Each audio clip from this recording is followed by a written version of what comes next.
I ain't giving in, and I ain't giving up. I know I'm gonna win if I just don't stop. 'Cause I believe in love, love, love. I believe in love, love, love. I believe in love, love, love. And I ain't giving in. Hello, welcome to Justice for All Television, and I'm your host, Mark Hughes. This is Justice for All Television. Our mission is to pursue fairness, equity, and racial justice in Vermont through relationship building, education, and advocacy. I'm joined today by a special guest. I have with me Sparks from the school district. Sparks is the Director of Equity and Safety and Inclusive Schools, the Burlington School District. Sparks, thank you so much for joining us today. It's good to have you. The program today is about diversity, equity, and inclusion. We're going to have a series of programs about diversity, equity, and inclusion. Last week, the governor announced the appointment of the first racial equity executive director in Vermont history. This long-awaited appointment is the latest step in the implementation of Act 9, 2018, a bill that created a panel and the executive director with the mission to identify and work to eradicate systemic racism within the state government. On a sprint to grow the economy, it has become increasingly clear that if the economy of Vermont is to grow, so too must the racial demographic shift to reflect our nation. But getting black and brown folks to Vermont is only half of the issue. We must also figure out how we create an environment to get them to stay and also to prosper. So again, Sparks, thank you for joining.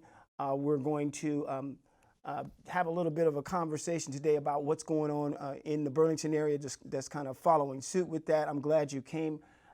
With the greater Burlington population, nearly half the state, as goes Burlington, so goes Vermont. The questions that I've been asking myself before this program is what is Burlington going to do, to accept the challenge, and are similar strategies in play at a local level to reflect what's happening at the statewide level? How are diversity and equity and inclusion strategies in Burlington addressing the challenge? So I figured you'd be the guy to call. I just did some shuffling around and I found out, no, I'm just kidding. I knew what you were doing. So thanks again for coming. So thank you for having me. I just yelled off this really complex title that you have there. What do you do?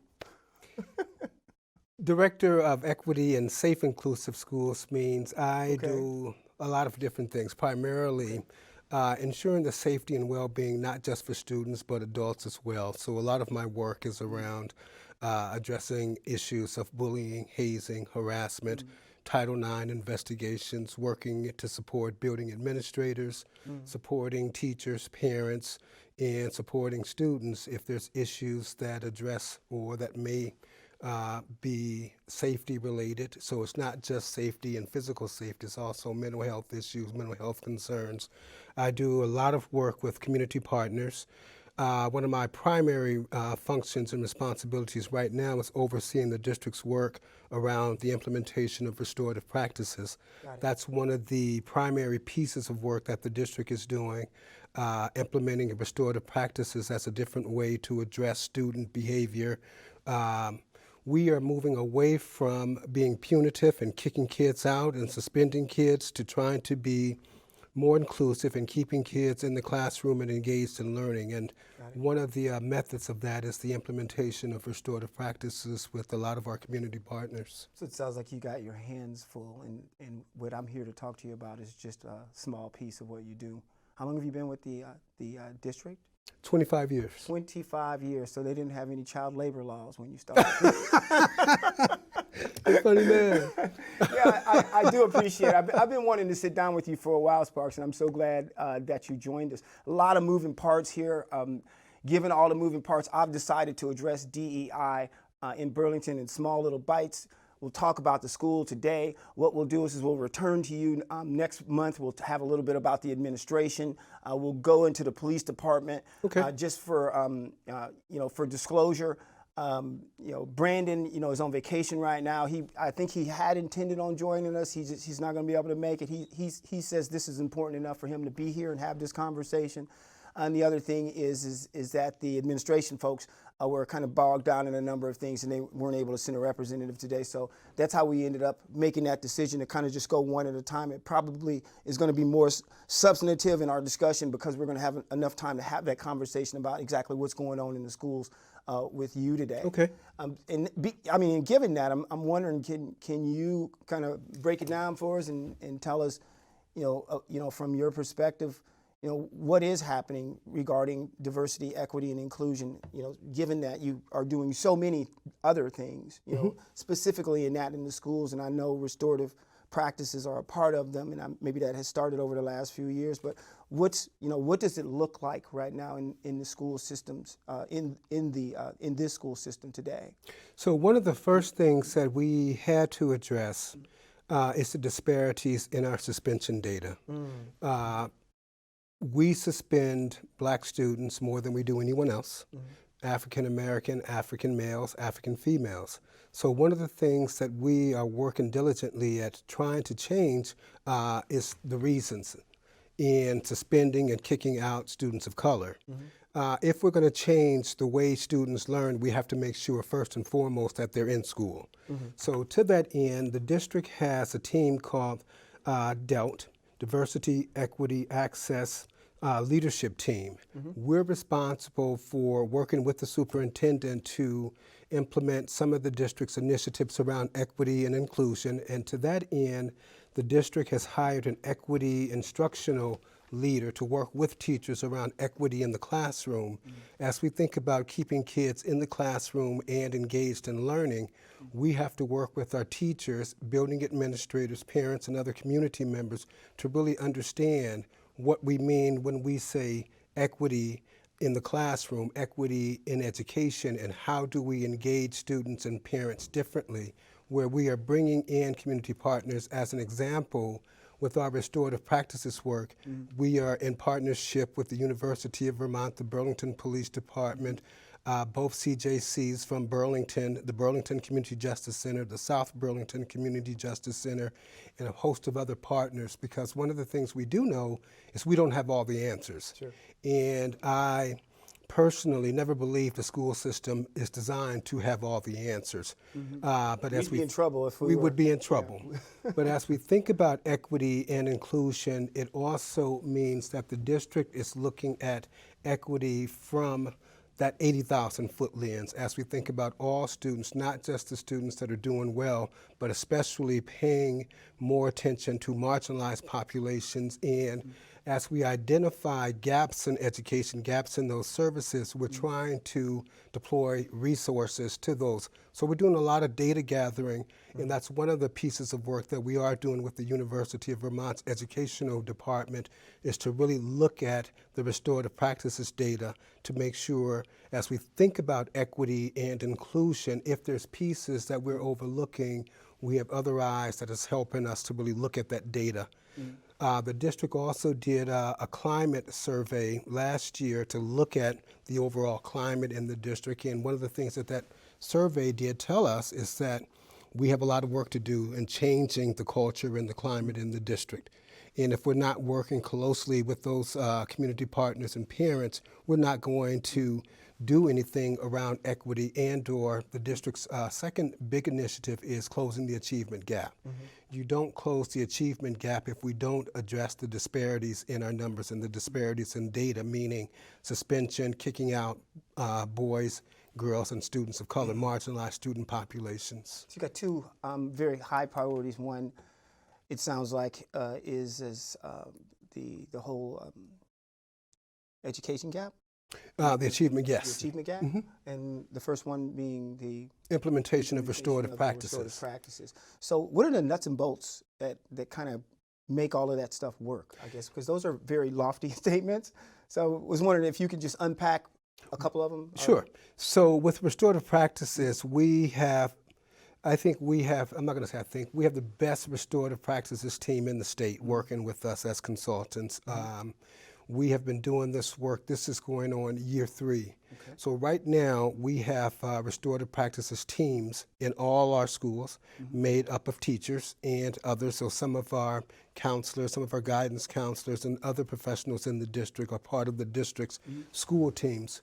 We have a team at central office because we do know as we think about a transformation of our school district, it starts with central office, it starts with our district leadership. So the teams are responsible for doing trainings, conducting and facilitating trainings for teachers, for students, and for parents. As we think about a uniformed approach, what we're trying to accomplish is the systemic approach to implementation of restorative practices district-wide. And therefore, as we think about some of those disparities, especially with marginalized students, we are also able to look at that data, and that data can tell us some of the reasons, and hopefully through that data we can address some of the specific reasons why kids are being kicked out of the classroom, whether it's bias, whether it's racism, and also inappropriate student behavior. Sure. Are you relying upon the restorative practices to kind of, are you using that as a tool to I guess achieve your secondary goal, or your because I guess I'm a firm believer in without a foundation to address student behavior, you don't close the achievement gap. Okay. So as we think about the implementation of restorative practices as a means to address behavior, one of the primary tenets of restorative practices is relationships, building healthy, inclusive relationships. And that's one of the pieces we're doing as a district. And as we build those relationships and start to understand the needs of students differently and understanding learning styles of students differently, then and only then will we be able to keep those kids in the classroom and engaged in learning. So if we don't change the way we conduct ourselves as adults in our system, as we think about racism, as we think about other biases, we don't close the achievement gap. So it sounds like what you've taken is you've taken this whole idea about the achievement gap, discriminatory disciplinary practices, bullying and so forth, as well as systemic racism, pull them all together under this organization. I believe you call it DELT, which is D-E-L-T, right? D-E-A-L-T. So all of that stuff is under the same hat, is that correct? So under DELT, you have the Director of English Language Learners, you have the Director of Student Support Services, you have me, the Director of Safe and Inclusive Schools. It's definitely supported by the superintendent. We have consultant Daniel Barron, who's been with the district for the last 20 years or so. And as we think about the work that we're doing, we are trying to really change the climate and the culture in the district, not just to support students, but also to support adults. Because I'm a firm believer, if we don't have healthy, happy adults, we don't have healthy, happy students. So that means a lot of the work that we do is also focused on adult learning and adult behaviors as well. So some of this has to do, obviously, with making sure that we're measuring the right thing.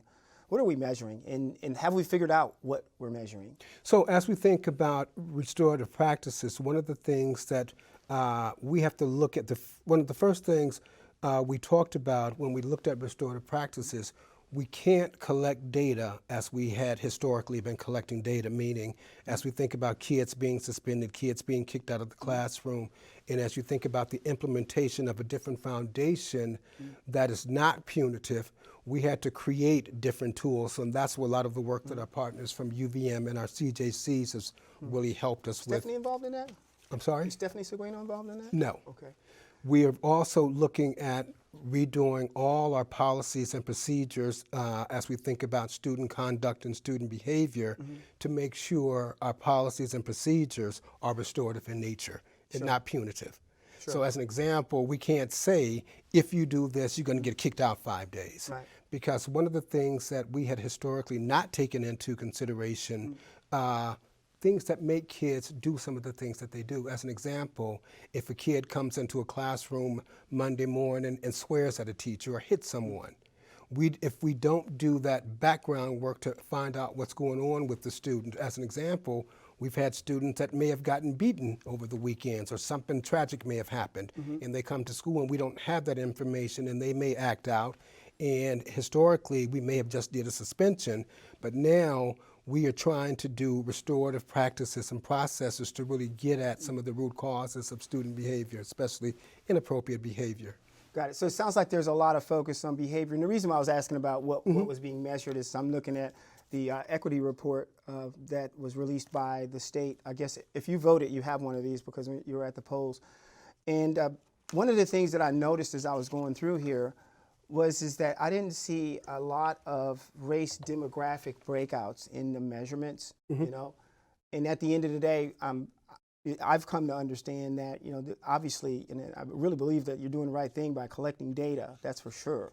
Of course, we don't want to get into analysis paralysis, but it's one of those things where finding the data points that are critical, those things that are really high impact, high discretion data points, and also collecting data on a consistent basis so we can determine trends, so we can measure our progress. Right, so that's why I was right, getting at, you right. know, what are you measuring? And so we do look at race, we do look at academic achievement, we do look at suspension data, we look at a lot of different data. And Burlington schools may be the only district that publicly displays its data. It's on the website. Yeah. We have an annual equity inclusion report where all the data is in there. And in fact, that report is being revised to really look at different demographics to be more inclusive. Is there plans to update the strategy? I saw the strategy fell off the radar maybe a couple of years ago or something like that, the strategy itself. As far as the equity inclusion report? I guess there is a some type of strategy that I saw that was on your website. I can't find it right now, but I guess we can come back to that later in the conversation. But it seemed like maybe it was the report itself. It was dated from 14 to 17 or something like that. That might have been, because I remember, was this the same conversation we had at the Equity Inclusion Committee meeting? Probably so. If that was the federal data that's collected every other year. So that might be what you're referring to. It could be it. So yeah, the equity report, I thought it was a good example of how not to report out in some ways, mostly because I think our hope would be one of our priorities would be is that we would be measuring our progress in terms of reaching parity. So your thoughts on that, you know, and is this are you kind of doing the same thing as the state is doing? You know, I opened up and I was talking about racial equity and systemic racism mitigation and some of their strategies. We'll go to some of those probably after the break, what they look like. Are we talking apples and apples, or is this apples and oranges? I can't speak for the state. I know the district is committed to racial justice and equity and inclusion. And as we think about equity and inclusion, we are thinking about it as a district in the broadest terms. And that's also a conversation that we do anticipate as we look at the definition of equity. Absolutely. We do anticipate having that with community partners, students and parents and others. Because again, one of the things I want to be clear about is that as we think about Burlington, and as you said, as Burlington goes, there goes the state. So what we have to be mindful of as you think about inequities and as you think about social justice, it doesn't just start and end with the school system. I do believe as we think about issues around racism, systemic racism, and other racisms and forms of discrimination, it's a community issue. And Vermont being the size that it is, I do firmly believe we could address racism, we could address some of the other isms as a state and really take a holistic approach as to how we really think about equity and inclusion. But I do also believe, you know, with the governor's implementation and putting in a person, if that person actually has the flexibility to do the job and do that job well, I do believe Vermont could be a model for other states as we think about equity and the state supporting the cities supporting the schools, and the schools supporting communities and parents. I do believe we could be a model state as to how we start to deal with real tough issues such as race, equity, and some of the disparities in racism. So. And obviously being a nation, you know, is built on systemic racism. Right. You know, and having that, you know, completely ingrained throughout our entire society. And in fact, it was the manufacturing of racism, you know, which is essentially the hammer in the carpenter's tool belt Right. of the construction of poverty, as well as Right. just inordinate wealth. So I think what we're finding is all roads lead back to systemic racism, because it's interwoven in the fabric of all of the other ones. You know what I mean? So I think that's one of the things that the state kind of picked up on over the last couple of years, and I believe that's the reason why they set the priority. And I guess what I'm trying to figure out is Burlington setting it as a priority? Is Burlington, I mean, in your opinion, do you think the school, because it sounds like, I've had a similar conversation with the administration in the governor's office, why is it that diversity and equity and inclusion is an initiative and it's somehow or another spread across the CEDO's office? From my professional world, my consulting world, we had an expression called "one neck to choke." I know it's kind of silly, but from a organizational structure perspective, and also from organizational management perspective, typically, if something is important enough to an organization, they have a person accountable for it. So I'm wondering, do you think that's on the radar with the school district? Absolutely. Okay. It's more than just having a person that's accountable. Much more. But that's kind of where it starts. No, I agree. Yeah. I agree. So I'm a firm believer in putting your money where your mouth is. Amen. So if you say this is a priority, Right. show us, budgetarily speaking. Exactly. And the other part of any budget, a budget is a moral document. And as we really think about priorities, if we say racism is a priority, but you're not addressing it through budgetary means, meaning that you're putting resources to address those issues, Exactly. I don't see it as a priority. Exactly. No matter what you do as far as lip service, if you don't have that as a serious piece of your budget, and then even if you put a minimal amount of money into it, it's not a priority. Right. Because publicly I can say, sure, it's an issue, sure, it's a priority, but we don't put those resources to address it, it is not a priority. Absolutely. So for the school district, we have put positions in place, we have put resources to address it. The district has put money and increased the budget to do restorative practices and some of the other parts of the work that we are looking at as we really think about equity. One of the things that we really have to do as we think about equity and inclusion, we have to make sure we as a school system, we are including parents in that conversation. We are including our community partners. We are including students in those conversations to really articulate when we say equity.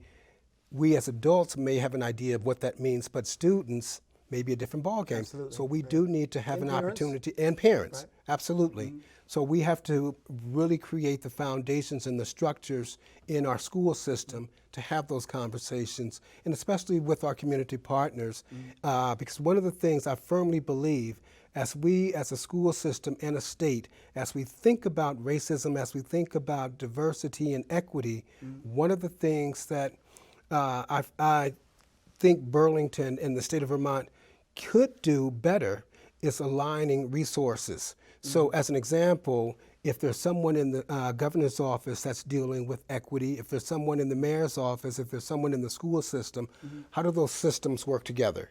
Exactly. Because if they're working in isolation, you're not going to create any sustainability. You're not going to create an opportunity for it to be systemic as we think about the state of Vermont. Right, and maybe we should start off with the same language. Exactly. Because Exactly. You get diversity, equity, and inclusion over here. You got systemic racism mitigation. And I'll tell you, full disclosure, working in the State House trying to move some of these bills, we very much started the conversation off with racial justice as an objective. And our conversation was morphed into a racial disparities conversation. The legislators felt very comfortable talking about racial disparities, as opposed to racial justice reform. And we moved the conversation forward, justice for all. We moved the conversation forward to a systemic racism mitigation because we'd rather talk about root causes as opposed to outcomes. Okay, so when the state decided to move forward on this, and it wasn't without pushback, we were delighted because now we can talk about systemic racism mitigation. Well, fast forward, look around the state, everybody's talking about diversity, equity, and inclusion. So I want to just go over to and right before the break, and just talk a little bit about you said a director of programs for English learners. Now that is a member of the DELT team, right? That's the head of the DELT team. So Miriam. So the DELT is an additional responsibility. Her primary role is that of a director of programs in English, correct? We have. Speaking of putting your so money where your mouth we all is. have a variety of different roles and responsibilities. And then the director of student support services, primary responsibility, is also on this team. What the school district has done, and quite effectively, seemingly, is that they really haven't hired a staff of folks to address this issue. As you said, I don't want to get you in trouble, but put your money where your mouth is. Mm-hmm. But what they've done is they've assigned additional duties to certain folks across the organization, and with the exception of you. But in addition to what you do surrounding diversity and equity and inclusion, you also have a laundry list of other things to do. I think in any organization, everyone is responsible for equity and inclusion. Mm. Oh, wait a minute, though. See, because there. Let me be clear. Yeah. Okay. So what I mean by that, to your point, the district has hired an equity instructional leader. Okay. And that's specifically her job. That person's title is equity instructional leadership for teachers in the classroom. She doesn't serve in any other capacity? That's her primary function. Okay. As part of that, that supports the DELT team. And as you think about the DELT team, we are responsible for overseeing equity work, equity initiatives throughout the district. So that means in my work as a director of equity, I have to look at equity in programming, I have to look at equity, bullying, hazing, harassment, Title IX investigations, classroom, and every other aspect of it. Sure. So I understand it does not mean you got so many people doing it, nobody's responsible. Right. No. It's kind of like who's washing the dishes. No. At home when somebody said, somebody wash the dishes. Right. So as we think about equity, that means everybody, even as we think about our teachers are responsible for equity and ensuring equity and equitable outcomes for all our learners. So that also means the administrative team in central office, the executive council team, they're responsible for equitable outcomes for directors, principals, and supporting those folks. We got to get away from here for a minute. So we're going to take a quick break. Okay. And I appreciate that. Thank you so much for coming and joining time with us. And you're gonna stick around now. Yes. Right? Okay. So we're gonna just take a quick one, and we'll come back to this conversation. This is a good one. Thank you. Thank you. We'll be right back. Welcome back. This is Mark Hughes with Justice for All Television, and I'm joined with Sparks from the education folks over here. We're talking about diversity, equity, and inclusion. Sparks, I'm so glad to have you here. Thanks. Thank you. Thanks for hanging around for the back side of this. And just so you know, coming up in the next segment or next month at the same time, we're going to have we're going to follow up on the constitutional amendment PR2. Is this a state that has were we the first state to abolish slavery? Or are we the state who's held it the longest for 242 years? The question is obvious. The Constitution the amendment has been initiated. We want to update you on that. And then the other thing is Act 250. What about Act 250? I want to tell you a little bit about that the next time we get together. That's going to be pretty good. You definitely want to come back and we want to talk about, Act 250 was implemented to slow the growth of Vermont. Did you know that? I'll tell you how that may have impacted people of color and what we're doing about it here. I just want to provide a couple of updates before we move on. Just wanted to let you know that Justice for All, don't forget to come to the Game On. Game On is from 3 p.m. to 6 p.m. every fourth Sunday of the month. Game On. Bring the board games, bring the kids, bring the snacks, come out, do some mindless stuff. Let's play some Monopoly, bring some cards. Do you know how to play spades? I do. Bring your cards, let's play some spades. I know how to play bid whist, okay? So it's on like popcorn. Come out, please come out. The other thing is on the fourth Wednesday of every month, there is the Racial Justice Alliance People of Color meeting. We were just talking about that off air. Right. Please come to that, Sparks. We need you there. There was probably 20 people in the room last night. We had a blast because you know what happened when black people get together, right? We were a little late, but we got started, but you know how we do. The other thing is just want to make everybody aware of the fact that there is an organizing meeting on the third Wednesday of every month. All of these activities are all at the First Congregational Church, that is 38 South Winooski in Burlington, 38 South Winooski. There is a Racial Justice Alliance full meeting. That is all members of the Alliance, to include those people of color, in individual meetings, That's going to be on the second Tuesday of every month. Every date that I'm naming right now is every month. And then finally, we just did what they call 13th, the film viewing 13th. We viewed that this last second Sunday. This upcoming second Sunday, we'll be viewing Slavery by Another Name. And as we turn the corner, and as we're going into more and more addressing poverty, because that's one of the things that we've discovered, one of the things that we discovered is at our intersection. Black people in this nation having 1/13 the wealth of white people, understanding that these policies, this policy violence, that forces poverty on the nation. Although most black people are poor, most poor people are white. So what we want to do is we're circling around this whole idea of moving beyond the mission of systemic racism as an organization, and speaking also to poverty. So we're excited. Again, thank you for coming back. I want to give a little background, share some background with you. There'll be a slide that comes up for our folks.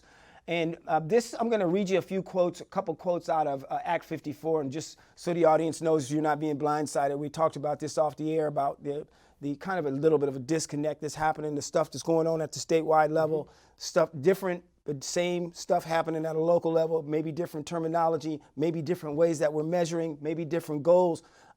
Maybe we're aggregating a lot of different functionality here at this level, which we've been doing at the statewide level up until now, and not necessarily breaking out this whole thing about systemic racism. But I just want to show you how we've discovered over the last couple of years how important it is. This says, quote, and I'm quoting from Act 54, a report that was we were talking about the Attorney General just a minute ago. So he and our former Human Rights Commission Executive Director, Karen Richards, wrote this report, and I'm just going to read a few quotes out of it. This was released in December of 2017. Quote, the primary overarching theme was that we will be able to reduce racial disparities by changing the underlying culture of our state with regard to race. Here's another one. It says, concurrent with these macro level efforts, we need to make changes at the micro level to ensure that the cultures of state agencies and schools do not undermine these efforts. And here's a third one, and I have one more after this, is to the extent that people of color are the fastest growing demographic in the state, taking steps to be more inclusive in all aspects of our state systems will further economic growth in a time when our workforce is rapidly aging. And then the final one is we must also address the elephant in the room, white supremacy. Voters have a tendency to believe that because the state is generally forward thinking, and I'll just finish that quote, is kind of, there's a little space there, discrimination, harassment, and so forth do not exist. So that all of those quotes are from a report, that's Act 54 report.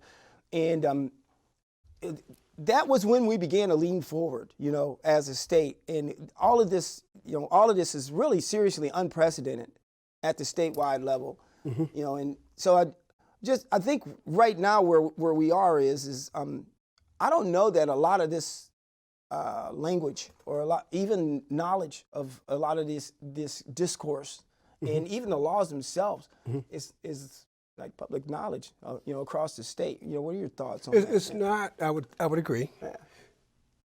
The question I have is again around statewide alignment. So one of the things that we all share in common as we think about sustainability, as we think about the state and employment, retaining, hiring people of color. Yeah. So the state put out money to encourage people to move to Vermont. I believe it was $10,000 or something like that. Online or something like that, like folks who are working remotely? Or something. One of the questions I have, and one of my wonders, as a state, why not grow our own? We have a lot of educated, very sharp, very smart people of color graduating from our schools throughout the state, especially in Burlington and Winooski, where we have the largest numbers of people of color. Why wouldn't we consider paying for them to go to UVM or some of our other colleges and universities, and in return, they make a commitment to stay in the state and work here in the state? You talking about reparations? No, not necessarily.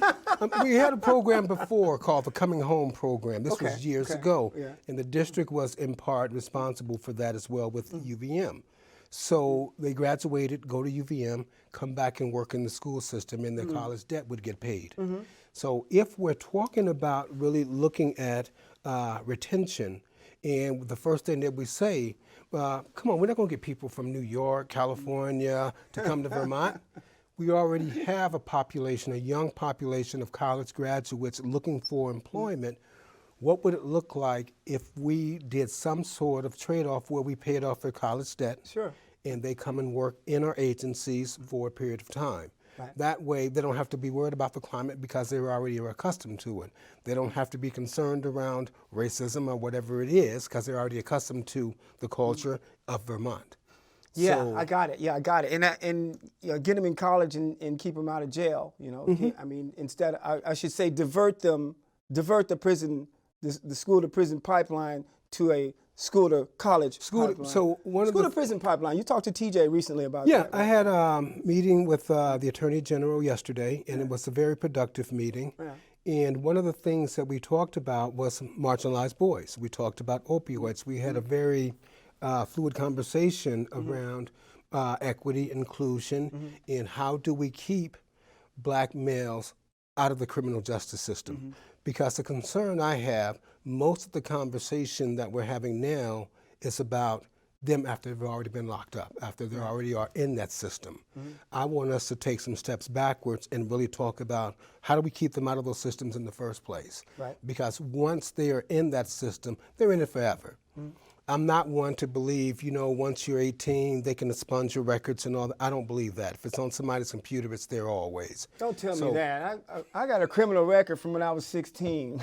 Well, put it to you this way.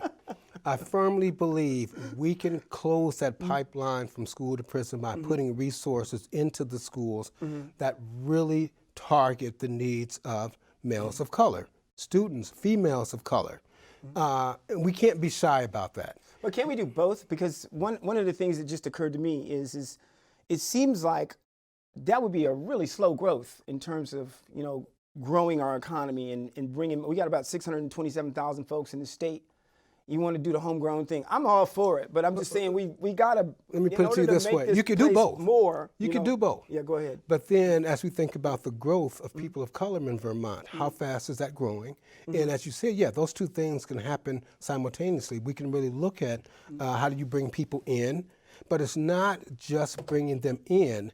No one wants to be in a place where we are not talking about an infrastructure that really supports them and their needs as black people. Creating a place where they'll want to stay. Exactly. Where they are able to prosper. And and that's really the whole, I mean, that's the punchline, if you will, to the idea of dismantling systemic racism. Right? Exactly. Because what we're doing is we're going in and we're collecting data and we're measuring our progress. We're implementing policies, we're implementing training to ensure that structure is in place. We're reviewing, we're doing a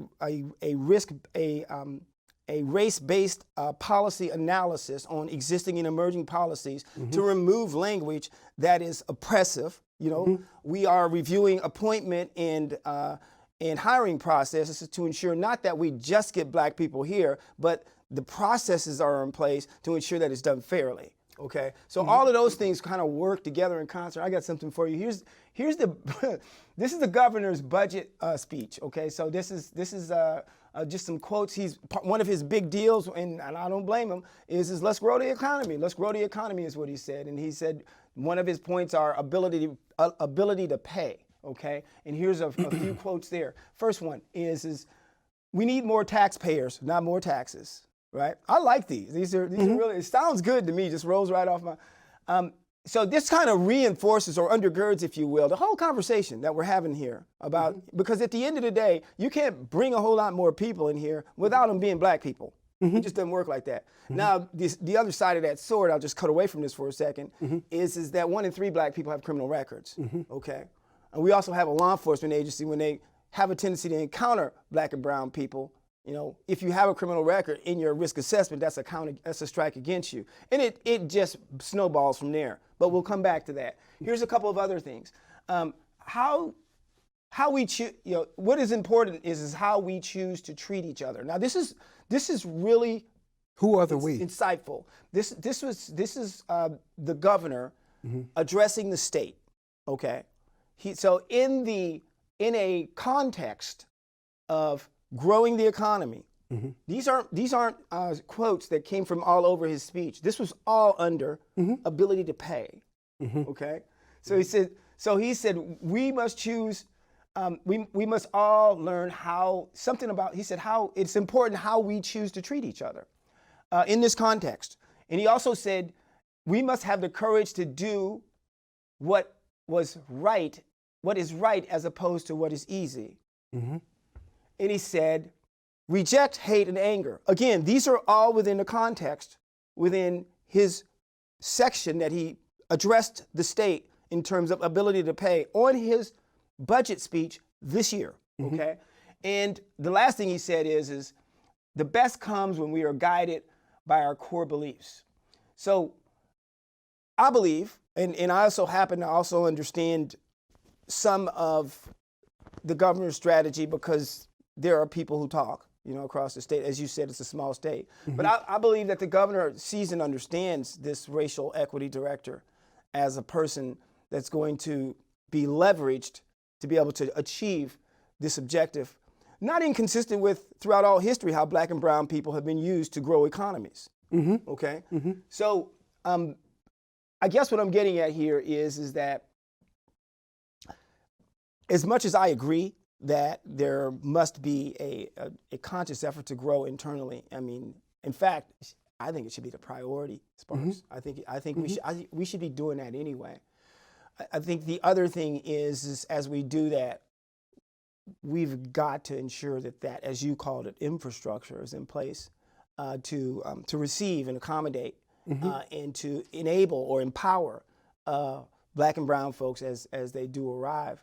And maybe in our schools, maybe there's ways in our schools, you know, with recruiting efforts in our schools. What has your efforts been? In that Excuse me. One of the dilemmas you have in education as you think about hiring practices, recruitment, retention in a school system, regardless of race, creed, color, religion, and so on and so forth, as we think about unions and that sort of thing, the way it works, last to come, first to go when there's cuts and that sort of thing. So if we bring people in, people of color, how many people of color would want to move from Texas to come to Vermont knowing that if there's cuts in the school system, I'm going to be the first one out of a job? Right. So we have to really kind of think about what does that support look like? And again, I think if we're looking at teachers, how do we grow our own? You know, how do we really look at students that want to go into the field of teaching and education, and how do we make it attractive? How do we make that something that's a viable opportunity for our students? And I think, excuse me for interrupting. Do you think that the hiring and the hiring processes are appropriate right now? Do you think that the processes that are in place to actually bring in black and brown talent are sufficient right now? No, I think statewide hiring practices could be improved upon as we think about specifically who are we trying to recruit and why.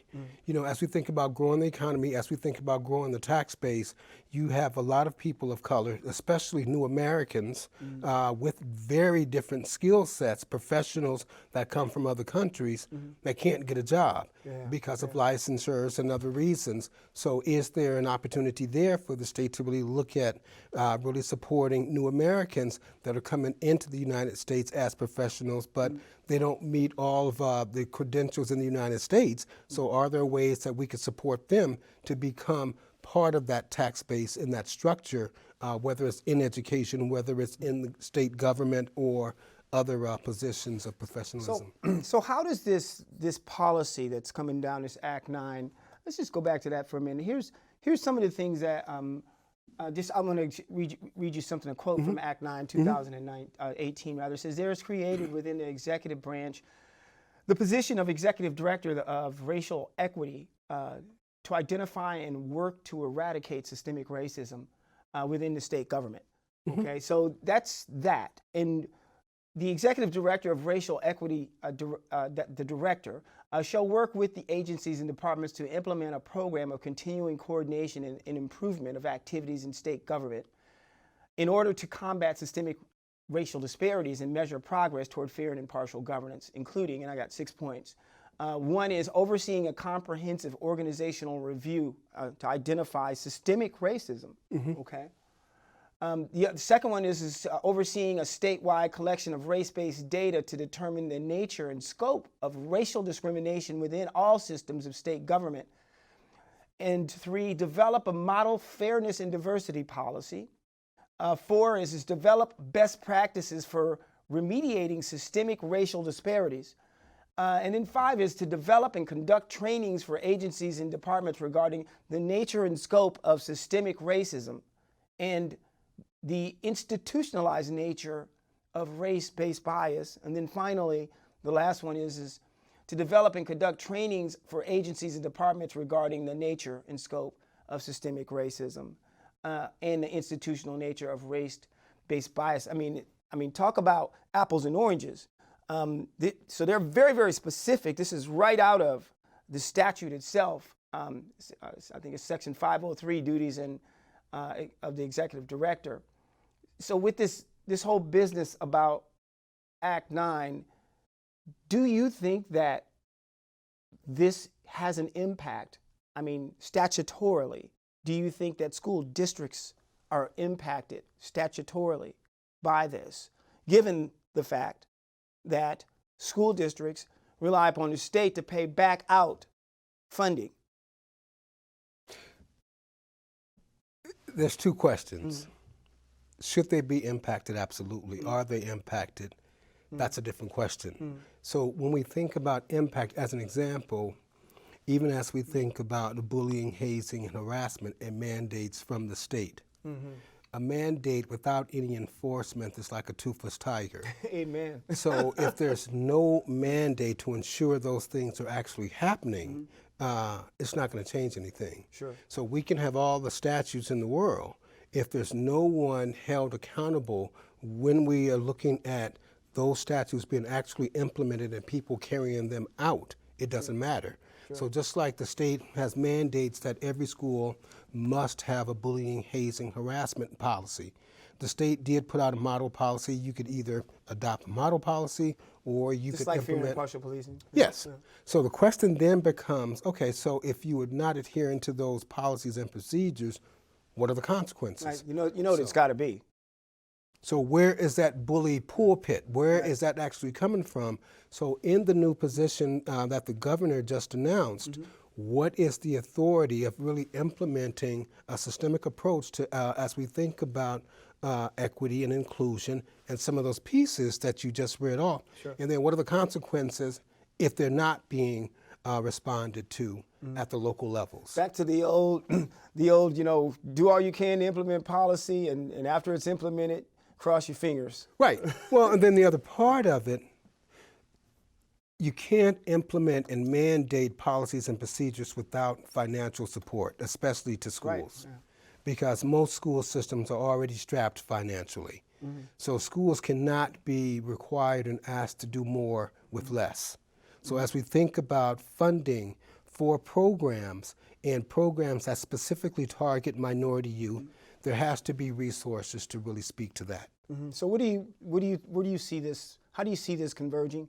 This stuff coming from the statewide level, what you guys are doing down here, what we are doing down here? That's a good question, Mark, and I wonder about that because I think, again, at the state level, if there's not a coordinated state approach to addressing those inequities throughout the state, whether it's in education, whether it's in policing, then it's not going to matter. So again, I guess I wonder how much authority is that position going to actually have? What are the teeth in that position? How much authority is this position? And I would also add to that and to say, is this just going to be that sole position? Exactly. That Exactly. has no staff, that has Exactly. that has no Exactly. And I think that it's worth saying. We're concluding here, but it's worth saying that we fought hard to get that position in place. The first iteration was vetoed, and there was an executive order that undermined it, put in place, which still exists. Nobody's talking about it, but it's still in place. The executive order, I think it's 0418, it's in place. So the governor's office came, but they came kicking and screaming, and I think that it's just important to state it because what we did is we did bring in a director. But we brought a director in from out of state. Now, you and I both know there are qualified people in this state to do this job, and sometimes, often, that has a tremendous impact on how somebody comes in, hits the ground running, and how they connect with the community and understand the real issues on the ground. In other words, be effective. I agree.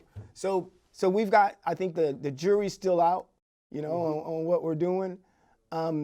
What's next for you? How are you taking things forward with your function, and what's on the horizon? I am definitely looking forward to the district moving forward with this equity initiatives, especially as we think about suspensions, as we think about closing the achievement gap. Yeah. And I'm definitely excited about all the work that we're continuing to do with restorative practices.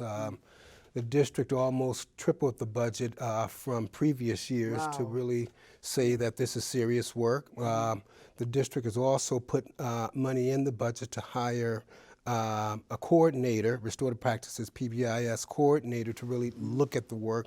What we're trying to do with a lot of the pieces of this work is look at it systemically and look at it as it fits into the district's strategic plan.